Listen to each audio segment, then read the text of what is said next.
ইরানের সর্বোচ্চ নেতা আয়াতুল্লাহ আলী খামনি হত্যার প্রতিশোধের আগুনে জ্বলছে মধ্যপ্রাচ্যের অন্যতম গুরুত্বপূর্ণ মার্কিন সামরিক উদাইরি ঘাঁটি।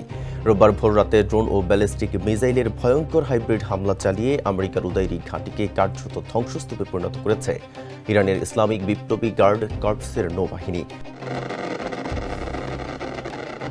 জানা যায়, পেন্টাগন কিছু বুঝে ওঠার আগেই আকাশ প্রতিরক্ষা ব্যবস্থাকে ফাঁকি দিয়ে একের পর এক মিসাইল আছড়ে পড়ে ঘাঁটির সবচেয়ে সংবেদনশীল স্থাপনাগুলোতে। আইআরজিসি জানিয়েছে, তাদের নিখুঁত নিশানায় মার্কিন বাহিনীর হেলিকপ্টার প্রস্তুতি ও রক্ষণাবেক্ষণ কেন্দ্র, এভিয়েশন, জ্বালানির বিশাল সংরক্ষণাগার এবং ঘাঁটির মূল কমান্ড ভবন মুহূর্তের মধ্যেই ধূলিসাৎ হয়ে গেছে।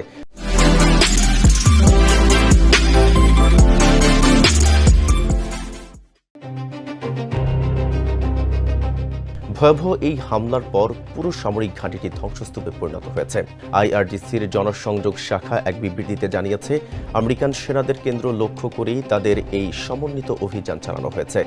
শক্তিশালী ব্যালিস্টিক মিসাইলের আঘাতে ঘাঁটিতে যে বিশাল অগ্নিকাণ্ডের সূত্রপাত হয়েছে তার লেলিহান শিখা এবং কালো ধোঁয়ার কুণ্ডলী বহু দূর থেকেও স্পষ্ট দেখা গিয়েছে। জ্বালানি ডিপো ধ্বংস হওয়ার কারণে আগুনের তীব্রতা এতটাই বেশি ছিল যে তা নিয়ন্ত্রণে আনতে এখনও হিমশিম খাচ্ছে মার্কিন বাহিনী। গত 28 ফেব্রুয়ারি যুক্তরাষ্ট্র ও ইসরায়েলের যৌথ সামরিক অভিযানে ইরানের সর্বোচ্চ নেতা আয়াতুল্লাহ আলী খামিনি এবং বেশ কয়েকজন শীর্ষ সামরিক কমান্ডার নিহত হওয়ার পর থেকেই মধ্যপ্রাচ্যের দৃশ্যপট বদলে গেছে। আমেরিকার সেই আগ্রাসনের চূড়ান্ত ও দাঁত ভাঙা জবাব দিতেই সর্বোচ্চ শক্তি নিয়ে মাঠে নেমেছে তেহরান। দখলকৃত ইসরায়েলি ভূখণ্ড থেকে শুরু করে মধ্যপ্রাচ্যের আনাচে কানাচে থাকা প্রতিটি মার্কিন সামরিক ঘাঁটি এখন ইরানের নিশানায় পরিণত হয়েছে।